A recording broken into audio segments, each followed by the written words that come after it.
సాయంత్రం వరకు ఒక కాన్స్టిట్యున్సీ కాదు 5 శాసనసభ నియోజకవర్గాల్లో తిప్పి వాళ్ళు నాకు చూపించింది 3428 అన్న ముఖ్యమంత్రి గారు ప్రతి శాసనసభ నియోజకవర్గానికి 10,000 ఇళ్ళు అన్నాడు.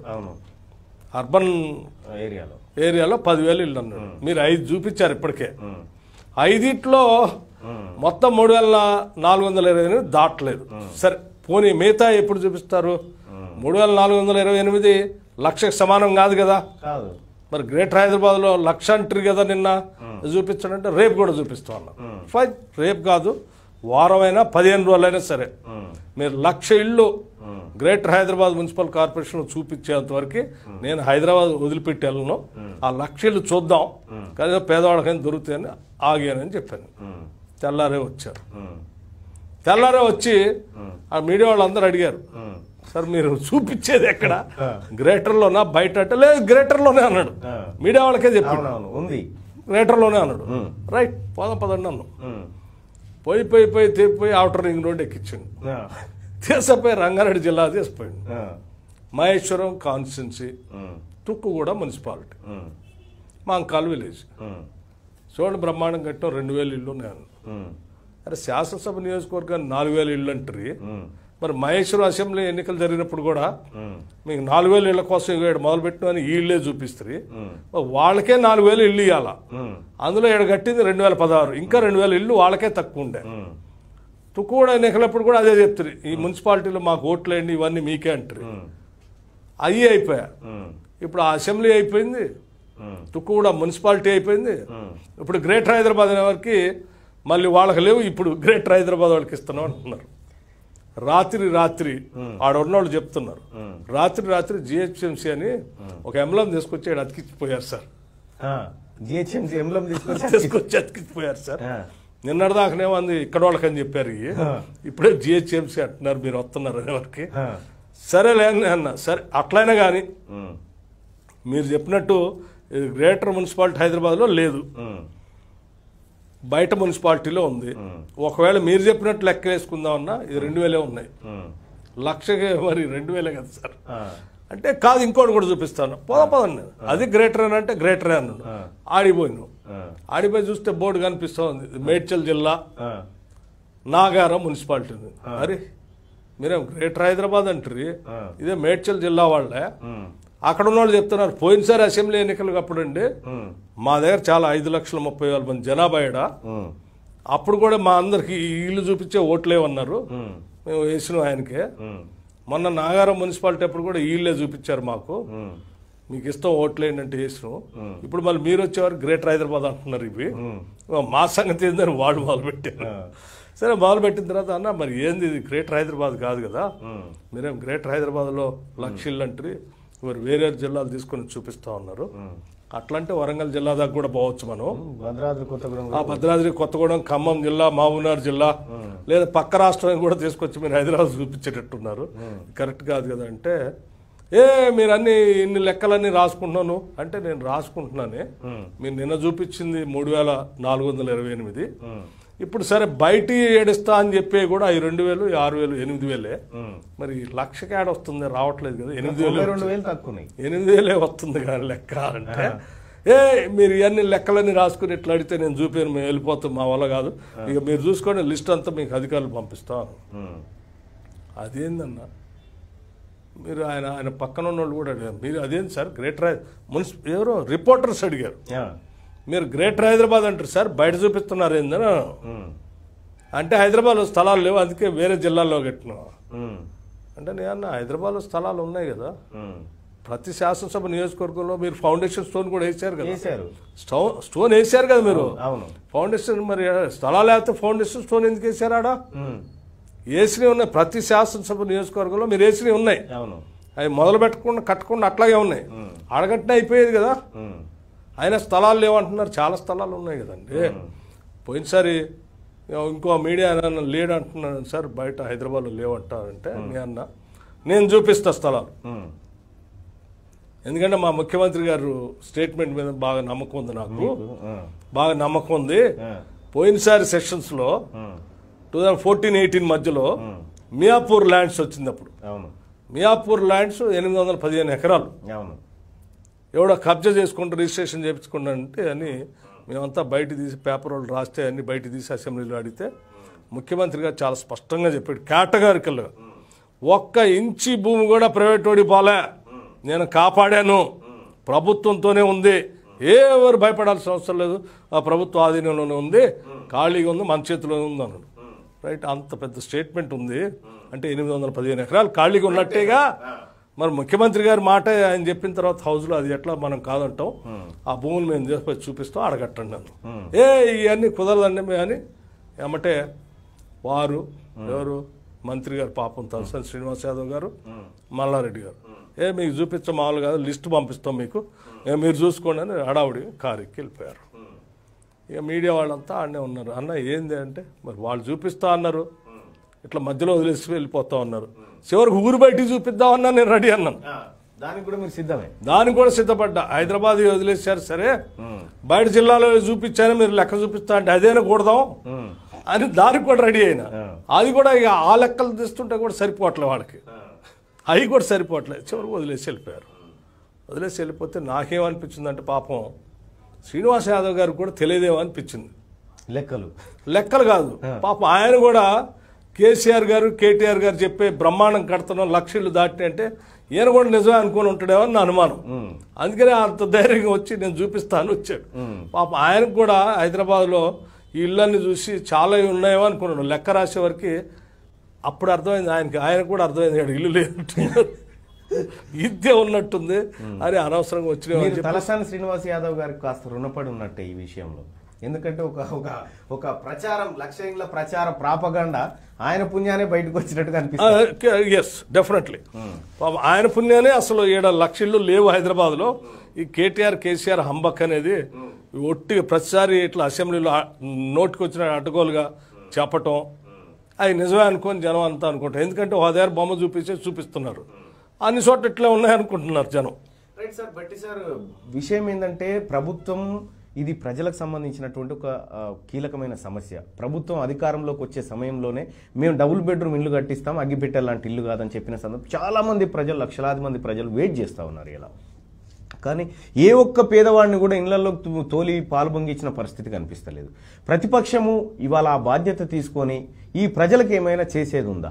నేను చెప్తా ఉన్నాను కదండి, ఇప్పుడు మీరు అడిగినట్టు ఆయన చూపించినటువంటి ఆ 3428 ఇళ్ళు ఉన్నాయి కదా, ఆ ఇళ్ల దగ్గర కూడా ఎక్కడ పోయినా అక్కడ ఉన్న లబ్ధిదారులు సార్ మా పాత ఇళ్ళన్నీ ఖాళీ చేసి 6 నెలల్లో కట్టేసి ఇస్తా అన్నారు, 4 సంవత్సరాలు అవుతుంది పూర్తి చేయక, ఇంకా పూర్తి కాలే, హ్యాండ్ ఓవర్ చేయలే. మేము ఆ రేకులు షెడ్లు వేసుకొని పరదాలు కట్టుకొని ఆడపిల్లలతో పిల్లలతో పెద్దోళ్ళతో ఇట్లా ఉంటున్నాం అని చూపించి వాళ్ళు తిడతా ఉన్నారండి ప్రభుత్వాన్ని, మా అందరినీ. చివరికి వాళ్ళని చూసిన తర్వాత ఎంత బాధ అనిపించిందంటే, ఇంత అన్యాయం చేస్తున్నామే మనం, ఇది కరెక్ట్ కాదు కదన్నా, తొందరగా ఇవ్వాలి కదా మీరు అంటే ఇచ్చేస్తాం అంటే ఎన్ని రోజులు? 4 ఏళ్ళ. ఒక ఆయన అడిగిన నాడనే 4 ఏళ్ళు ఎందుకు పడుతుందండి? మీ ప్రగతి భవన్ అయితే 9 నెలల్లో కట్టుకున్నారు, మాది 4 సంవత్సరాలైనా కాదు, మాది చిన్నయే కదా, అంత పెద్దది కాదు కదా, ప్రగతి భవన్లో బాత్రూమ్ అంతే కదా, వాళ్ళు అంత పెద్దదే 9 నెలల్లో కట్టుకున్నారు, మా 4 సంవత్సరాలు ఎట్ట పడుతుంది? ఏ మంత్రి గారు సమాధానం చెప్పరా అని ఆయన అంటాడు. ఓసారి మీరు కూడా అట్లా చూసిపోతారు, మీరు సమాధానం చెప్పరా అని నన్ను అడుగుతారు. అన్న అసలు ముందు లెక్కదేయాలి ఆయన, నేను వచ్చింది 1 లక్ష ఇళ్ళ కోసం, సరే 4 ఏళ్ళలో 3 ఏళ్ళలో 8 ఏళ్ళలో ముందు ఆ 1 లక్ష ఎప్పటికైనా అయినా చూద్దామని వచ్చాను నేను. చూద్దామంటే అవి కనపట్లేదు, నా బాధ నాకుంది, కొద్దిగా ఆగానే వాళ్ళు సర్ది చెప్పి వచ్చాను నేను. అంటే ఎక్కడ పోయినా కానీ పేదవాళ్ళు ఎన్నికలు అయిన తర్వాత, ఎన్నికల కంటే ముందు మున్సిపల్ ఎన్నికలు మీ అందరికి ఇల్లు ఇస్తాం కట్టుకోండి, అప్లికేషన్ పెట్టుకోండి అంటే దాదాపు 20 లక్షల అప్లికేషన్ వచ్చినాయి హైదరాబాద్లో, ఓన్లీ జిహెచ్ఎంసీ పరిధిలో 20 లక్షల అప్లికేషన్లు వస్తే వీళ్ళందరికీ మేము ఇస్తామని చెప్పారు. ప్రతి శాసనసభ నియోజకవర్గంలో ముందు రూరల్ 4 అన్నారు, అర్బన్ 10,000 అన్నారు. సరే అట్లా లెక్క వేసుకున్న 24 శాసనసభ నియోజకవర్గాలు మీరు లెక్క 2,40,000 కావాలి, 2,40,000 ఇల్లు. అది కూడా ఎప్పుడు 2016-17 ఫైనాన్షియల్ ఇయర్ లో చెప్పింది ముఖ్యమంత్రి గారు ఫ్లోర్ లో, బరాబర్ కడతాం, 2,40,000 ఇళ్ళు బరాబర్ కడతాం. ఆ క్లిప్పింగ్ కూడా నేను వాళ్ళ గాంధీ భవన్లో చూపించిన. 2,40,000 ఇళ్ళు బరాబర్ కడతాం. ఈ ఫైనాన్షియల్ ఇయర్ లోనే కంప్లీట్ చేస్తాం. ఇదే కాదు, వచ్చే ఫైనాన్షియల్ ఇయర్ లో కూడా మేము కట్టుకుంటూ పోతూనే ఉంటాం. మరో 1,00,000 కడతాం. మరి కట్టుకుంటూ పోతూనే ఉంటాం. ఎవరు భయపడాల్సిన అవసరం లేదు. నేను మాటిస్తే మాటే. నేను తెలుసు కదా, కేసీఆర్ మాటిస్తే మాటే అని అన్నాడు. అరే ఆ లెక్క చూద్దాం, నేను బయలుదేరిన చూద్దాం అంటే ఆడ కనపట్లేదు. ఇది చాలా ప్రమాదకరంగా ఉంది. నేను అదే చెప్తా ఉన్నాను. నగరంలో అమాయకులైనటువంటి పేదవాళ్ళు వాళ్ళ అవసరాలని ఆసరాగా తీసుకొని వీళ్ళకి ఓటుగా మార్చుకొని, ఓటు బ్యాంక్గా మార్చుకొని, ఓట్లు వేయించుకొని అధికారంలో కూర్చొని వేల కోట్ల రూపాయల దుర్వినియోగం జరుగుతాం. మనం తెలంగాణ తెచ్చుకున్నది దేనికండి? తెచ్చుకున్నదే ఉమ్మడి ఆంధ్రప్రదేశ్లోనే ఆదాయం అంతా హైదరాబాద్ మీద వస్తూ ఉంది. మొత్తం ఉమ్మడి రాష్ట్రానికి కూడా ఆదాయం అంతా హైదరాబాద్ నుంచే వస్తుంది. మన ఈ హైదరాబాద్ ఆదాయాన్ని అప్ టు శ్రీకాకుళం దాకా ఖర్చు పెడతా ఉన్నారు, లేకపోతే అప్ టు కడప దాకా ఖర్చు పెడుతున్నారు.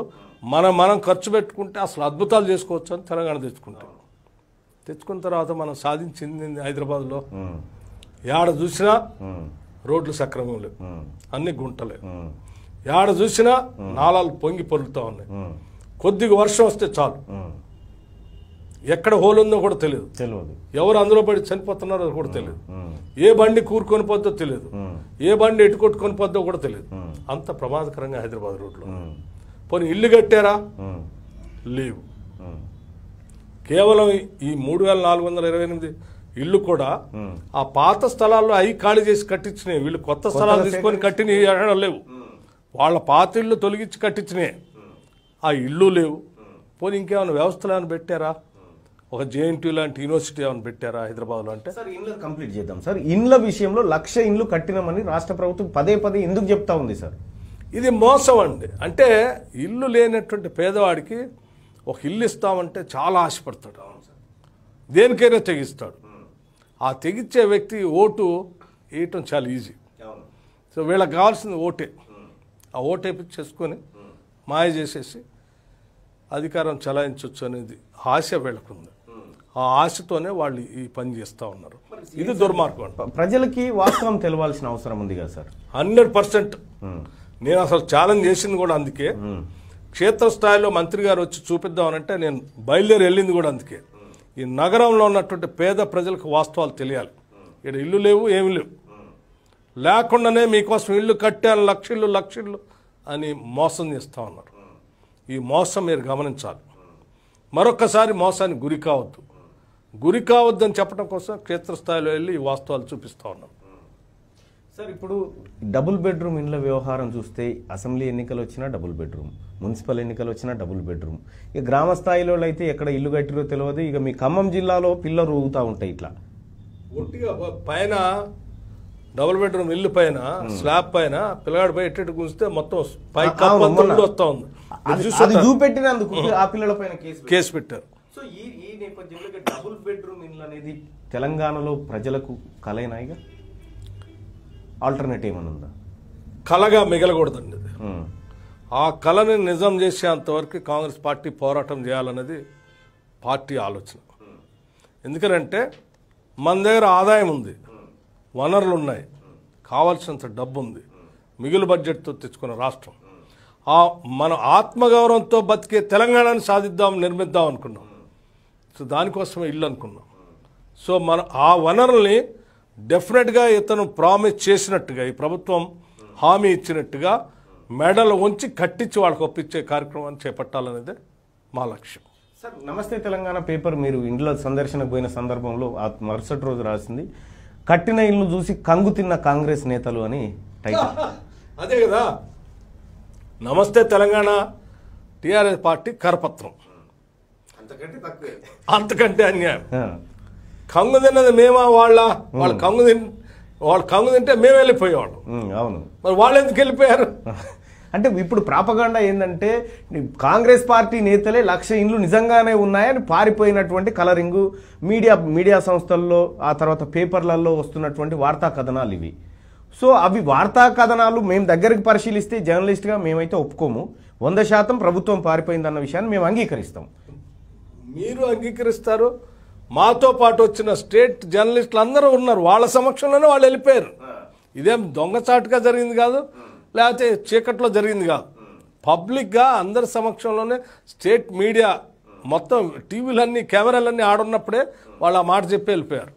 సో ఆ క్లిప్పింగ్ కూడా ఉంది నా దగ్గర. అవునవును, అది కూడా ఉంది. అంటే ఇప్పుడు రాష్ట్ర ప్రభుత్వం డబుల్ బెడ్రూమ్ ఇండ్లు చూపించడంలో ప్రతిపక్షం ముందు ఫెయిల్ అయిపోయింది, ప్రతిపక్షానికి సమాధానం చెప్పలేక పారిపోయింది అని చెప్పదలుచుకున్నారు. 100% ఈ ప్రభుత్వం నగర ప్రజలను మోసం చేస్తూ ఉంది. లేని ఇళ్లని ఉన్నట్టుగా భ్రమలు కల్పించి వాళ్ళని ఓట్లు వేయించుకోవాలనేటువంటి దుర్మార్గమైన ఆలోచనకు మరొకసారి తెరలేపింది. రైట్ సార్, మరి ఇదే అంశం పైన మీరు అసెంబ్లీలో మాట్లాడుతున్నప్పుడు పదే పదే స్పీకర్ గారు మీకు మైకు ఇవ్వకుండా అడ్డుదలుగుతున్నటువంటి పరిస్థితి కనిపిస్తూ ఉంది. కింద ఇది నా మాట కాదు, ప్రజల నుంచి వస్తున్నటువంటి మాట. కింద కామెంట్లో మీరు మాట్లాడేటప్పుడు క్యూ న్యూస్ ప్రత్యక్ష ప్రసారం చేసినప్పుడు కింద ముందు మైక్ ఇవ్వయా బట్టికి మైక్ ఇవ్వయా అని చెప్పి చాలామంది ప్రజలు ఆవేశంగా మాట్లాడుతూ ఉన్నారు. మీకు మైక్ పదే పదే కట్ అవుతూ ఉంది. కీలకమైన అంశం వచ్చే టైంకి మీరు మాట్లాడుతున్నాక కట్. సో ఎందుకు చట్టసభలో కూడా ప్రతిపక్షాలకు సరైన అవకాశాలు లేకుండా వాళ్ళకి ఇవ్వాల్సినటువంటి వాల్యూ ఇవ్వకుండా ఎందుకు జరుగుతుంది చట్టసభ ఇట్లా? టీఆర్ఎస్ పార్టీ అధికారంలోకి వచ్చిన తర్వాత శాసనసభని చాలా అంటే అది వాళ్ళ సొంత పార్టీ కార్యాలయంలాగా మార్చేశారు. ఇది చాలా దుర్మార్గం. టీఆర్ఎస్ భవన్ లాగా మార్చేశారు. శాసనసభ అనేది ప్రజాస్వామ్యంలో అత్యున్నతమైనటువంటి ఒక పవిత్రమైన సభ. ప్రజల ఆకాంక్షలన్నీ కూడా అక్కడ చర్చ జరగాలి. ప్రభుత్వానికి ప్రతిపక్షానికి చర్చ జరగాలి. ఆ చర్చల్లోంచి ప్రజల సమస్యల పరిష్కారం కనపడాలి. అసలు ఆ చర్చే లేకుండా టీఆర్ఎస్ పార్టీ ఏం చేస్తూ ఉందంటే, ప్రభుత్వం ఒక పక్కన, తన మిత్రపక్షాన్ని ఇంకో పక్కన ఎంఐఎం పార్టీ, ఇద్దరు కూడబలుకొని వాళ్లే మాట్లాడుకోవటం. ప్రతిపక్షంగా కాంగ్రెస్ పార్టీ లేచి మైక్ అడిగినప్పుడల్లా ఆ ఫ్లో స్టార్ట్ కాగానే బెల్ కొట్టడం, లేకపోతే రన్నింగ్ కామెంటరీ ఇవ్వటం, లేకపోతే ఇంకో మంత్రి ఏమంటే లేచి ఆయన మైక్ అడగటం, మైక్ తీసుకొని దీన్ని కట్ చేయటం. అసలు ప్రతిపక్షం అనేది మాట్లాడకూడదు. వీళ్ళు మాట్లాడితే లెక్కలతో సహా అన్ని బయట చెప్తా ఉన్నారు. అప్పుల గురించి ఎఫ్ఆర్బిఎన్ చట్టం తెచ్చినప్పుడు ఎఫ్ఆర్బిఎన్ చట్టం ఎందుకు తెచ్చుకుంటున్నారో నేను స్పష్టంగా చెప్పిన. దాదాపు మీరు రాబోయే ఎన్నికల టైంకి 2023-24 కల్లా ఈ రాష్ట్రంలో 6 లక్షల కోట్ల అప్పు చేయటం కోసం తయారు చేసుకున్న చట్టం ఇది. FRBM 3% to 5% పెంచుకునేది. సో ఇది ఎంత ప్రమాదం. ఇప్పుడున్న 3 లక్షలకే మీరు 25,000 కోట్ల అప్పు ప్రతి సంవత్సరం అప్పు కింద కడతా ఉన్నారు. వడ్డీ అప్పు ప్రిన్సిపల్ అమౌంట్ వడ్డీ కలిపి 25,000 కడతా ఉన్నాను. ఏది 3 లక్షలకే. మరి 6 లక్షల కోట్ల అప్పు అయితే 50,000 కట్టాల్సి. నీ ఆదాయమే 1,00,000 కోట్లు. మరి నీ ఆదాయమే 1,00,000 కోట్లు అయితే నీ మిగతా డెవలప్మెంట్కి క్యాపిటల్ ఇన్వెస్ట్మెంట్కి పెడితే నీకు జీతాలు డబ్బులు లేవు. అవును. అంటే నువ్వు 6 ఏళ్ల తర్వాత జీతాలు ఇటువంటి డబ్బులు ఉండవు రాష్ట్రంలో. అవును, ఇది ప్రమాదకరం. సో ఈ వాస్తవాలు చెప్తా ఉంటే మైక్ కట్. డబుల్ బెడ్రూమ్ ఇళ్ళు హౌస్ లెక్క చెప్తా ఉంటే కట్. లేకపోతే హైదరాబాద్లో కరోనా వచ్చి రాష్ట్రంలో ప్రమాదాలు పడుతున్న పరిస్థితులు, ఏ ఆసుపత్రుల్లో లెక్క మొత్తం ఖాళీలు ఉన్న పోస్టులని లెక్క చెప్తా ఉంటే మైక్ కట్. అంటే ఎవరైనా అసలు నాకు తెలిసి అలానే ఉమ్మడి రాష్ట్రంలో కూడా అవును సిపిఎం సిపిఐ వాళ్ళు 2-3 సభ్యులు ఉంటే కూడా అరగంట పైన గంట పైన మాట్లాడిన సందర్భం. ఇప్పుడున్న మెయిన్ అపోజిషన్ అండి Congress party. CPM CPI main opposition ఎప్పుడు లేదు, అయినా కానీ గంట మాట్లాడిన సందర్భం. అవునవును, అప్పుడు చాలా సమయం ఇచ్చేవాళ్ళు. ఇప్పుడేంది మెయిన్ అపోజిషన్ కి నువ్వు 5 నిమిషాలు అంటున్నావు. సభలో 5 నిమిషాలు మాట్లాడమనంటే అధ్యక్ష నమస్కారం అనే లోపల 2 నిమిషాలు అయిపోయింది. ఆయన మళ్ళీ క్వశ్చన్ అడగండి, అది అడగనీయకుండా ఇట్లా రకరకాలుగా ఒక చట్టసభ ఎందుకు సార్ ఇంత తెలంగాణ రాష్ట్రంలో హక్కులు పరిడవిల్లాలి, చట్టసభలు ఉన్నతంగా పనిచేయాలన్నటువంటి ఒక లక్ష్యంతో ఉండే, కానీ ఇలా చట్టసభలో కనీసం ప్రతిపక్షాల వాయిస్ లేకవు. ఇక్కడ ప్రజలు మాట్లాడితే వాళ్ళపైన కేసులు, ఇక పత్రికలు అయితే అవి అదుపులో లేవు, అబద్ధాలు చెప్పడంలో ఒకదానికి ఒకటి పోటీపడి చేస్తున్నటువంటి సందర్భంలో తెలంగాణ రాష్ట్రం అగాధంలోకి కూరుకుపోయింది. దీన్ని బయటికి తీయాల్సిన బాధ్యత కాంగ్రెస్ పార్టీ ప్రధాన ప్రతిపక్షం మీద ఉంటే ఆ ప్రతిపక్షం సరైన పాత్ర పోషిస్తలేదన్న విమర్శ ప్రజల నుంచి ఉంది. చూడండి, మీరు సభలో మీరు చూస్తూనే ఉన్నారు, ప్రధాన ప్రతిపక్ష పార్టీగా పదే లేచి మా గొంతు పోయేటట్టు అరిస్తే కూడా మైక్ ఇవ్వట్లేదు, మీరు చూస్తూనే ఉన్నారు. ఇస్తే కూడా ఏమంటే కట్ చేస్తూ ఉన్నారు. సభలో జరిగే ప్రక్రియ మీరు చూశారు. బయట ఏమైనా ప్రోగ్రామ్ తీసుకొని బయలుదేరామంటే చాలు, ఏమంటే పోలీసు వస్తుంది, హౌస్ అరెస్ట్, మీరు బయట పోవడానికి లేదంట. అంటే నేనేం చెప్తా ఉన్నానంటే టీఆర్ఎస్ పార్టీకి అధికార పార్టీ, ప్రతిపక్ష పార్టీ కాంగ్రెస్ పార్టీ, ఈ పార్టీ చేసే తప్పిదాలని కాంగ్రెస్ పార్టీ ఎత్తి చూపి ఉద్యమం నడపగలదు. కానీ టీఆర్ఎస్ పార్టీ ఇప్పుడు ఏం చేసింది, టీఆర్ఎస్ పార్టీ ఫీల్డ్లో రాకుండా పోలీస్ వ్యవస్థను పంపిస్తాం. అంటే కాంగ్రెస్ పార్టీ ఇప్పుడు ఉద్యమించాల్సింది పోలీస్కి వ్యతిరేకంగా. సో ఎప్పుడైతే లీగల్గా ఎస్టాబ్లిష్ అయినటువంటి పోలీస్ వ్యవస్థని ఈ కాంగ్రెస్ పార్టీ ప్రశ్నిస్తూ ఉంటే ఎమటే కేసులు, అరెస్టులు, లోపలేయటం. అంటే నువ్వు క్రైమ్ చేస్తున్నావు, డ్యూటీలో ఉన్న పోలీస్ అధికారిని ప్రశ్నిస్తున్నావు, అడ్డుకుంటున్నావు, నిన్ను అరెస్ట్ చేసి లోపలేయచ్చు. సో టిఆర్ఎస్ పార్టీ చాలా తెలివిగా, దుర్మార్గంగా రాజ్యహింస అంటారే, ఆ రాజ్యహింస ఏంటో ఇప్పుడు చూస్తా ఉన్నాం. రాజ్యహింస భయంకరమైంది. టిఆర్ఎస్ రాకుండా పోలీసునే టిఆర్ఎస్ పార్టీగా వాడుకొని ప్రతిపక్షాన్ని కంట్రోల్ చేసే పని చేస్తా ఉన్నాం. సో పోలీస్ అనేది లీగల్గా ఎస్టాబ్లిష్ అయిపోయినటువంటి వ్యవస్థ కాబట్టి దానికి వ్యతిరేకంగా యుద్ధం చేయటం అనేది ఇబ్బందిగా మారింది. దీన్ని ఆ టీఆర్ఎస్ పార్టీ ఆ రకంగా వాడుతుంది. కానీ ఇది ఎక్కువ కాలం ప్రజలు గమనిస్తూ ఉన్నారు. చివరికి ఏ పరిస్థితి వస్తుందంటే లీగల్గా ఎస్టాబ్లిష్ అయినటువంటి వ్యవస్థల మీదనే ప్రజలు తిరుగుబాటు చేయాల్సిన పరిస్థితి వచ్చేస్తుంది. చాలా దేశాల్లో అదే జరుగుతుంది. అప్పుడు ఆ పరిస్థితి తీసుకొని వస్తే అది అంతిమంగా ప్రజాస్వామ్యానికి ప్రమాదకరంగా మారుతుంది. అంతే. అంటే టీఆర్ఎస్ పార్టీ ప్రజాస్వామ్యానికి అత్యంత ప్రమాదకరమైనటువంటి పునాదులు వేస్తూ ఉంది, దాన్ని ఆ రకంగా నెట్టివేస్తుంది. సో నేననేది ఏంటంటే పోరాడి ఆత్మగౌరవం కోసం బతకొచ్చు, బాగా నిధులు మనం అందరం పంచుకోవచ్చు, గౌరవంగా ఉండొచ్చు, సామాజిక తెలంగాణని చాలా మంది అమాయకులైనటువంటి దళిత బహుజనులు అనేక మంది ప్రాణదానం చేశారు, పోరాటం చేశారు, ఉద్యోగాలు వదిలిపెట్టారు, చదువులు వదిలిపెట్టారు. వాళ్ళందరి త్యాగాలన్నీ ఈరోజు వృధాగా పోతా ఉన్నాయి. వృధాగా పోయి వాళ్ళు ఆశించిన సామాజిక తెలంగాణ రాకపోగా 50-60 ఏళ్ల క్రితం ఉన్నటువంటి ఫ్యూడల్ వ్యవస్థను తిరిగి పునర్నిర్మాణం చేస్తూ ఉన్నారు. తెలంగాణ పునర్నిర్మాణం అని చెప్తా ఉంటాడే కేసీఆర్. ఈ పునర్నిర్మాణం అంటే అదే పాత గడిల పునర్నిర్మాణం. అది తీసుకొని వచ్చి ఆ గడిల కాపలికి ఆ రోజు ప్రైవేట్ సైన్యాన్ని ఎట్లా వాడుకున్నారో ఇప్పుడు లీగల్ గా ఎస్టాబ్లిష్ అయిన పోలీసుని దానికి వాడుకుంటున్నాడు. అందుకే ఆయన మీరు చూడండి, గతంలో ఎప్పుడు ఇట్లా చూసి ఉన్నాం మనం. చీఫ్ మినిస్టర్ ఆఫీస్ ముందు రోడ్డుకి మధ్యలో పెద్ద ఎత్తున సువ్వలతో కంచేసి ఉంటుంది, 15 ఫీట్లు. అంటే ఇది పాత గడిల సాంప్రదాయం అన్నమాట. అంటే మనుషులు కూడా కనపడకుండా చూడకుండా ఉండే అంత ఎత్తులో కడతారు. ఆ గడిల సాంప్రదాయం ఇది, అది తీసుకొచ్చాడు. అంటే ఒక రకంగా కేసీఆర్ ఏం చెప్పిండంటే ప్రజల కోసం నేను నా ప్రాణాన్ని త్యాగం చేయడానికి సిద్ధం అన్నోడు ఆ 45 కిలోల శరీరం ప్రాణం కాపాడుకోవడానికి 15 ఫీట్ల కంచె పెట్టుకొని బ్రతుకుతున్నటువంటి పరిస్థితి. సో ఇవి అన్ని నిలువరించే క్రమంలో కాంగ్రెస్ పార్టీ విఫలమైంది అనేది ఆరోపణ. లేదండి, నేను అదే చెప్తా ఉన్నాను. మీరు ఈ ప్రజాస్వామ్యంలో కాంగ్రెస్తో పాటు అనేక రాజకీయ పార్టీలు ఉన్నాయి, అట్లాగే మిగతా ప్రజా సంఘాలు కూడా ఉన్నాయి, అనేక రకాలైనటువంటి ప్రోగ్రెసివ్ ఎలిమెంట్స్తో కూడిన సంఘాలు కూడా ఉన్నాయి.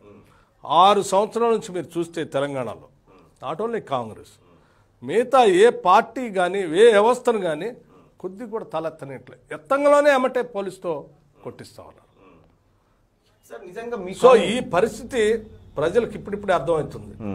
ఆ పరిస్థితి ఎట్లా వస్తుంది అంటే చివరికి సఫకేట్ అయిపోయి ఏమన్నా కానీ అడ్డం తిరగాల, ఎదురు తిరగాలనే పరిస్థితికి వచ్చినప్పుడు ఈ గడిలు ఇవన్నీ కూడా నెట్టుకొని వెళ్ళిపోయే పరిస్థితి వస్తుంది. ఇప్పటికే స్టార్ట్ అయింది.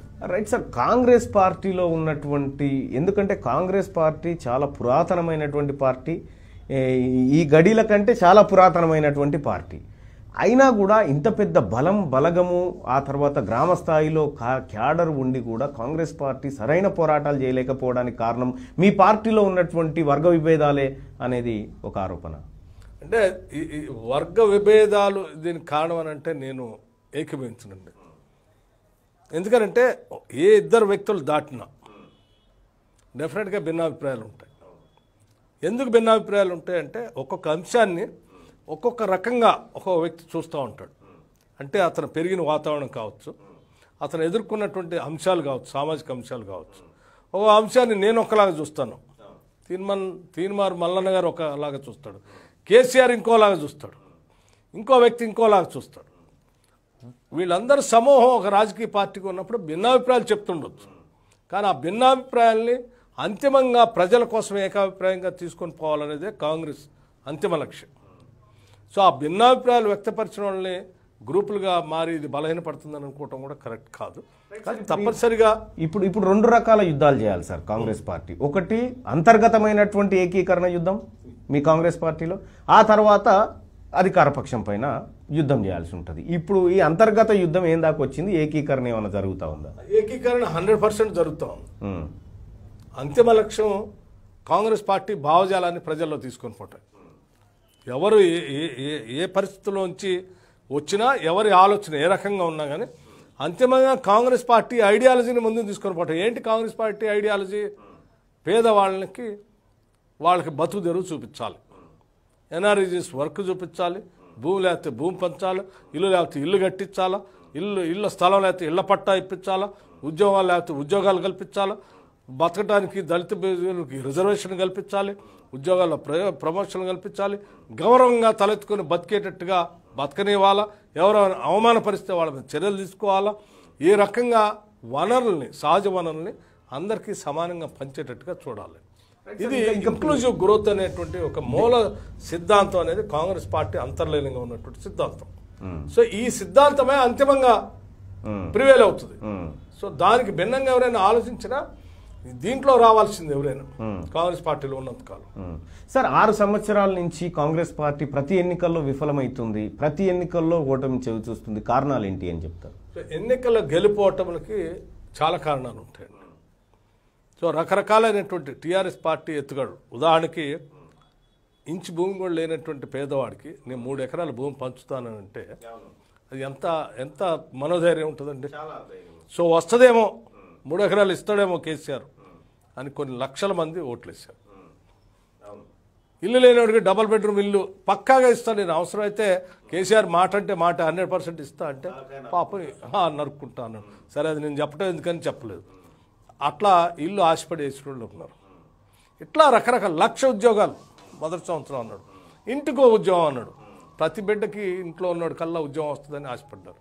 సో ఇంట్లో చదువుకున్నాడు అలా వాడు ఒక్కటో ఓటేయటం కాకుండా ఇంట్లో ఉన్న ముసలోళ్ళని, తల్లిదండ్రుల్ని బలంతో పెట్టి ఓట్లు వేయించారు. వేసిన తర్వాత 5 ఏళ్ళు అయిపోయింది కదా, ఏంది ఇవన్నీ అంటే ఇప్పుడే కదా సార్ లేచింది, చంటి బిడ్డ, కొత్త సంసారం కుదురుకోవాలా, ఇప్పుడే ఆ తపేడాలు తెచ్చుకున్నాం, దాన్ని పొయ్యి పెట్టుకుంటున్నాము, రాళ్ళు వేసుకుంటున్నాం, మట్ట పెట్టుకుంటున్నాం, ఇది ఉడకాలి కదా, 5 ఏళ్ళైనా టైం ఇరా, ఇస్తే కదా మేము చేయగలిగేది అంటే జనం సరేలేని నిజమేనేమో, నేను కొత్త సంసారం అంటున్నాడు కదా ఇంకోసారి ఇద్దాం చేస్తాడమని ఆశపడి వేశారు. కానీ ఇప్పటికి అర్థం అయిపోయింది. రెండోసారి ఇచ్చిన తర్వాత కూడా 2 ఏళ్ళు కావస్తుంది. ఇతను మాటలు తప్ప చేసే వ్యక్తి కాదనేది అర్థమైంది. మొన్న చెప్పింది కదా శాసనసభలో, ఇక 3 ఎకరాలు ముచ్చట అయిపోయింది, ఇక భూమి లేదు ఏడ పంచడానికి, ఏడ తీసుకొచ్చి పంచుతాం, సంచుల పంచాయతీ అదే ఉంటేనా పంచేది అన్నాడు. అంటే 3 ఎకరాల పని అయిపోయింది. 3 ఎకరాల పని అయిపోయింది, డబుల్ బెడ్రూమ్ పని అయిపోయింది. అంతకుముందు ఉద్యోగాల సంగతి చెప్పిండు. ఏడిస్తామండి ఉద్యోగాలు, పైనుంచి ఆకాశం నుంచి చూడొస్తాయా, ఎంతగానో ఇవ్వగలుగుతామండి, ప్రభుత్వంలో ఎన్ని ఇస్తాం. ఉద్యోగాల సంగతి కూడా అయిపోయింది చేయనని చెప్పేసి హరీష్ రావు గారు 1,50,000 ఉద్యోగాలు ఇచ్చినామని చెప్తా ఉన్నా. ఆయన లెక్కలు అది చెప్తా నేను ఉద్యోగాలు అప్పుడు హరీష్ రావు గారు. సో ఉద్యోగాల సంగతి కూడా చెప్పేసిండు కేసీఆర్. 3 ఎకరాల భూమి సంగతి కూడా చెప్పాడు. ఇక డబల్ బెడ్రూమ్ ఇల్లు వచ్చేసింది ఇప్పుడు పంచాయతీ. ఎన్నికలు వచ్చేవరకు బయటికి తీసిండు, ఇస్తాం అంటున్నాడు. ఇప్పుడు ఎన్నికలు ఉన్నాయి కాబట్టి, హైదరాబాద్ గ్రేటర్ మున్సిపల్ ఎన్నికలు ఉన్నాయి కాబట్టి ఇప్పుడు ఇల్లు వరకు ఇస్తామని చెప్తాడు. ఈ ఎన్నికలు అయిన తర్వాత ఏడాది ఇస్తామండి, ఎంతమందికి ఇస్తాం ఇల్లు, ఇల్లు అంటే మాటలా, నేను సంచులో తీసి ఇట్టు ఇచ్చేయా అంటాడు. అది కూడా అయిపోతుంది. అందుకే నేను నగర ప్రజలకి నమస్కరిస్తూ విజ్ఞప్తి చేస్తా ఉన్నాను. ఈ అవకాశం పోతే ఇల్లు ఇవ్వడే కేసీఆర్ మనకి. జిహెచ్ఎంసీ ఎన్నికల లోపలనే ఇతను ప్రామిస్ చేసిన ఇళ్ళన్నిటినీ కట్టించి ఇల్లు పొందాలి. మీరు పొందలేదనుకో ఆ తర్వాత ఈ ఇళ్ళ సంగతి కూడా ఈ సజ్జల పంచాయతీ ఏడాదొచ్చి ఇస్తూ ఉంటుంది. ఇది కూడా అయిపోతుంది. కాబట్టి ఈ వచ్చే జిహెచ్ఎంసీ ఎన్నికలు ఒక మహా అవకాశం మనకి. ఇల్లు లేని నిరుపేద ప్రజలందరూ కూడా మహా అవకాశం. ఇతను 1,00,000 ఇళ్ళు పంచాడు. 2,40,000 ఇళ్ళు పంచాలి. పంచకపోతే ఇతను నడ్డి విరగొడుతూ వ్యతిరేకంగా ఓటు వేస్తేనే మళ్ళీ తర్వాత అయినా బుద్ధి వచ్చి ఇల్లు కట్టి కార్యక్రమం. 2,40,000 ఇల్లు కట్టాలని ముందు కట్టి పంచాలని ఆయన ఇచ్చిన. సార్ మీ పార్టీకి బాధ్యత లేదా సార్? పేదవాళ్ళ దగ్గర అప్లికేషన్స్ తీసుకొని వాళ్ళ సాధక బాధాలు తెలుసుకునే బాధ్యత మీ పార్టీకి? ఆల్రెడీ 20 లక్షల అప్లికేషన్ రెడీ కలెక్టరేట్ నుంచి తీసుకొని రెడీగా ఉన్నాయి. లేదు సార్, మీరు పేదవాళ్ళ నుంచి మేము కూడా సేకరిస్తాం. సేకరించాలి కదా. సేకరిస్తాం. ఎవరికి ఉంది ఎవరికి లేదు మనం చెప్పాం. ఈరోజు ప్రెస్ మీట్ లో కూడా చెప్పాను నేను. తప్పనిసరిగా ప్రతి బస్తీని తిరుగుతాం మేము. 150 డివిజన్లు ఉన్నాయి. 150 డివిజన్లు ఉన్నాయి. ఆ 150 డివిజన్లో స్లమ్స్ బస్తీలు చాలా ఉన్నాయి. అన్ని డివిజన్లు తిరిగి అందరి దగ్గర అప్లికేషన్ తీసుకుంటాం. ప్రభుత్వ భూములు లేవంటున్నారు కదా, ఆ భూములు కూడా మేము చూపించడమే కాదు, ఆ భూముల దగ్గరికి వెళ్ళి జెండాలు బాచి ఇది ప్రభుత్వ భూమి, దీని జోలికి ఎవడు రావద్దు, మేము మంత్రి గారిని తీసుకొచ్చి చూపించాలా, అప్పటిదాకా ఈ జెండా భూమిని కాపాడండి అని అక్కడ వాళ్ళు చెప్పి జెండాలు బాచిన తర్వాత అందరినీ ఆ పాతిన భూములన్నీ మంత్రులు తీసుకుపోయి చూపిస్తాం. జెండా బాత వచ్చా మైగా రండి అంటే మీరు పేదల నుంచి అప్లికేషన్ తీసుకుంటారు. అప్లికేషన్లు కూడా మేము కలెక్ట్ చేస్తాం. ప్రజలకు అది చెప్పదలుచుకున్నారా? చెప్తాం, బరాబర్ చెప్తాం. ఇల్లు లేనటువంటి పేదవాళ్ళంతా కూడా మీకోసం కాంగ్రెస్ పార్టీ పోరాటం చేస్తూ ఉంది. అప్లికేషన్లన్నీ పెట్టుకోండి. మీరు కలెక్టరేట్లోనే ఇవ్వండి, మాకు కూడా ఇవ్వండి ఒక కాపీ. మేము మీ తరఫున తప్పనిసరిగా పోరాటం చేస్తాం. పోరాటంతో పాటు వాళ్ళకు ఇల్లు ఇప్పించాల్సిన బాధ్యత కూడా మీ మీద ఉంది. డబుల్ బెడ్రూమ్ ఇళ్ళ ఆశలతోటి చాలా మంది ఇండ్లు కోల్పోయారు, ఉన్న ఇల్లు కోల్పోయినాయి. ఒక ఆమె 40 కిలోల ఇత్తడమ్మి ఇంటికి రాయి కడతా ఉంది ఇప్పటి వరకు. అటువంటి మీరు పోయిన కారణం చెప్తా ఉన్నారు ప్రజలు చెప్తున్నటువంటి మాట. కరెక్ట్. సో అందుకోసమే కాంగ్రెస్ పార్టీ బాధ్యత తీసుకోవాలి. ఎందుకంటే ప్రధాన ప్రతిపక్షం, అధికార పక్షం విఫలమైందన్నమాట ప్రజలకు అర్థమైంది, అందరికి అర్థమైంది. ప్రజల నుంచి పేదవాళ్ళ నుంచి అప్లికేషన్స్ తీసుకొని మీకైనా ఒక అందాజు వస్తుంది కదా ఎంతమందికి ఇండ్లు లేవనే సంగతి, ఎంతమందికి ఇండ్లు లేవన్న లెక్క మీకైనా తెలుస్తుంది. కాబట్టి మీరు ఖచ్చితంగా ఆ ఉన్న ఇండ్లలో కన్నా పేదలను తోలిచ్చే ఏర్పాటన్నా చేయండి. సమగ్ర సర్వే ప్రకారం, సమగ్ర కుటుంబ సర్వే చేశారు కదా, దాని ప్రకారం 22 లక్షల మందికి ఇల్లు లేవు అనేది హైదరాబాద్ నగరంలో సమాచారం. దాంతో పాటు ఇప్పుడు మీరు చెప్పారే 4 సంవత్సరాలు ఇత్తడి అమ్ముకొని కిరాయి ఇంట్లో, వాటితో పాటు ఇవాళ నాకు నాంపల్లి కాన్స్టిట్యున్సీలో పోటీ చేసిన ఫిరోజ్ ఖాన్ తీసుకొచ్చి చూపించాడు. 4 ఏళ్ల క్రితం ఫౌండేషన్ స్టోర్ వేశారట, ఇల్లు ఖాళీ చేపించారు. ఒట్టి ఫౌండేషన్ స్టోర్ ఉంది. నిన్న మనం చూపిస్తారనట, నిన్న ఆ ఫౌండేషన్ స్టోర్ కూడా తీసి దాచారట. అట్లాగే జూబ్లీహిల్స్ అంబేద్కర్ నగర్ ఉంది. అవును, జూబ్లీహిల్స్ అంబేద్కర్ నగర్ ఉంది. దాంట్లో కూడా అట్లాగే 3.5 ఏళ్ల క్రితం ఫౌండేషన్ స్టోన్ వేశారట. ఆ స్టోన్ వేసినప్పుడు అప్పటికే ఉన్నటువంటి ఇళ్ళన్నీ కూల్చారు. వాళ్ళకి ఇల్లు కట్టలేదు, ఇవి మొదలు పెట్టలేదు. వాళ్ళు కిరాయిళ్లలో ఎండకి వానకి తడుస్తూ అక్కడే కొంతమంది ఏంటి పరదాలు కట్టుకొని బతికేస్తాం. ఇది ఇట్లా ప్రతి నియోజకవర్గంలో ఉన్నాయన్నీ కూడా మేము కలెక్ట్ చేస్తూ ఉన్నాం. తప్పనిసరిగా వాటన్నిటిని ప్రజలకు చూపిస్తాం. ప్రజలకు కూడా మేము గట్టిగా విజ్ఞప్తి చేయదలుచుకున్నాం. మీరు ఈ ఇల్లు అనేది మన హక్కు.